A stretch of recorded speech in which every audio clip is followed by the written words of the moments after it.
Jumpa lagi dalam acara program Inspirasi Syariah. Kali ini segmen Inspirasi Syariah akan berbicara tentang funding dalam koperasi syariah.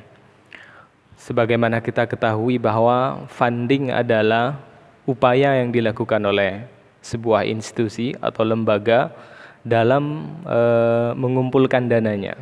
Jadi funding itu adalah upaya untuk penggalangan dana atau sumber keuangan. Di dalam koperasi syariah, sumber keuangan koperasi syariah itu biasanya sumbernya ada 4 hal, berasal dari 4. Pertama, berasal dari simpanan pokok. Simpanan pokok itu adalah sejumlah uang yang disetor oleh anggota pada saat dia masuk sebagai anggota dalam suatu koperasi syariah. Besaran simpanan pokok ini bergantung berdasarkan kesepakatan atau musyawarah yang ditentukan oleh lembaga koperasi syariah tersebut. Bisa saja 100.000, bisa 500.000, atau bahkan ada 1 juta dalam suatu koperasi syariah atau BMT. Nah, uniknya simpanan pokok ini hanya di-store 1 kali saja ketika dia menjadi anggota. Biasanya akad yang digunakan dalam simpanan pokok adalah akad musyarakah. Nah, dasar yang digunakan dalam mengambil simpanan dalam simpanan pokok tersebut adalah berdasarkan fatwa Dewan Syariah Nasional Majelis Ulama Indonesia nomor 8 tentang musyarakah. Kemudian sumber pendanaan kedua dari koperasi syariah itu biasanya bersumber dari simpanan wajib. Simpanan wajib itu adalah simpanan yang wajib disetor oleh anggota koperasi syariah, itu biasanya 1 bulan sekali. Jadi setiap anggota koperasi syariah wajib menyetor simpanan wajib itu dalam 1 bulan minimal 1 kali. Nah, adapun besaran simpanan wajib itu juga bergantung kepada kondisi koperasi syariah masing-masing atau kondisi BMT masing-masing. Nah, akad yang digunakan juga tetap sama, biasanya juga menggunakan akad musyarakah, namun juga ada yang menggunakan akad mudharabah.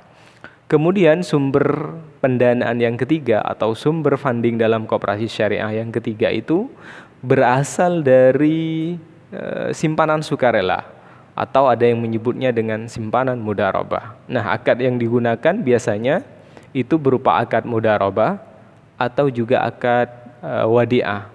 Simpanan sukarela ini biasanya disimpan oleh anggota itu bergantung kesanggupan atau kemampuan anggota. Minimal 1 bulan dalam 1 bulan minimal dia menyetor 1 kali.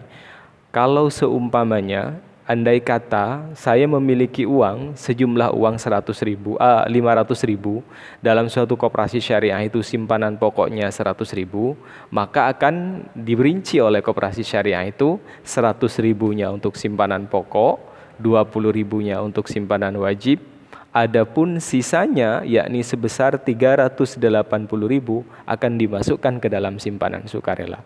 Kalau ini misalkan bulan Januari, tanggal 26 Januari, maka tanggal 27 Januari atau tanggal 28 Januari jika saya punya uang misalkan 1 juta, maka koperasi syariah akan membukukan bukan lagi pada simpanan pokok atau simpanan wajib, tetapi koperasi syariah akan melakukan pembukuan di simpanan sukarela atau simpanan mudharabah. Kemudian sumber keuangan yang keempat dalam koperasi syariah itu biasanya berasal dari siswaf, yakni zakat, infak, dan sedekah. Biasanya sumber pendanaan yang keempat ini banyak dipakai oleh Baitul Mal wa Tanwil atau BMT, karena pada dasarnya mereka juga menerima penyaluran zakat, infak, dan sedekah. Bagaimana mereka mengumpulkan dana tersebut untuk kemudian digunakan dalam rangka pemberdayaan ekonomi umat. Adapun untuk jenis koperasi simpan pinjam dan pembiayaan syariah itu biasanya hanya ada 3 hal, yakni simpanan pokok, simpanan wajib, dan simpanan sukarela. Mudah-mudahan penjelasan tentang funding dalam koperasi syariah ini dapat menambah wawasan listener dalam